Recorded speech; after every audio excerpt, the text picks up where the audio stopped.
শুষ্ক মৌসুমে পানির আশায় খালি পাত্র নিয়ে ঠায় দাঁড়িয়ে দুই শিশু। বছরের পর বছর ধরে পর্যাপ্ত খাবার, বাসস্থান, চিকিৎসা সহ একাধিক মৌলিক চাহিদা থেকে বঞ্চিত গাজার লাখ লাখ মানুষ। এবার গাজা সিটির মানুষের দুঃখ দুর্দশাকে কয়েকগুণ বাড়িয়ে দিয়েছে পানি সংকট। জাতিসংঘ জানায়, যুদ্ধবিধ্বস্ত শহরটির মেকরট নামে একটি পানি সরবরাহ লাইনে মেরামত কাজে বাধা দিচ্ছে ইসরায়েলি কর্তৃপক্ষ।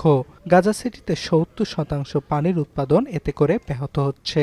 লাইনটির অবস্থান তথাকথিত ইয়েলো রেখায় এবং এটি ইসরায়েল থেকে গাজায় প্রবেশ করেছে। এ কারণে জাতিসংঘের ক্রমাগত আহ্বান সত্ত্বেও কর্তৃপক্ষকে লাইনটি মেরামতে অনুমতি দিচ্ছে না ইসরায়েল। টানা ২ বছরের ইসরায়েলি আগ্রাসনে ভেঙে পড়েছে গাজা সিটির বেশিরভাগ পানির অবকাঠামো। এ কারণে নিয়মিত পানি পাচ্ছেন না গাজা সিটির ৮৫% বাসিন্দা।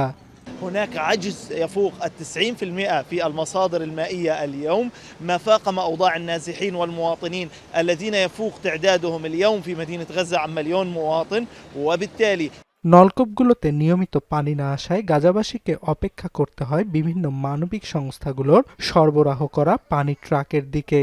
তবে যোগানের চেয়ে চাহিদা বেশি থাকায় খালি পাত্রেই বাড়িতে ফিরতে হচ্ছে অনেককে।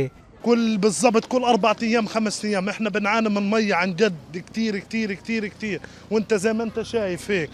গাজায় পানি সরবরাহ সচল করতে প্রয়োজনীয় অবকাঠামো প্রবেশের অনুমতি দিতে ইসরায়েলি কর্তৃপক্ষকে আহ্বান জানিয়েছে মানবিক সংস্থাগুলো।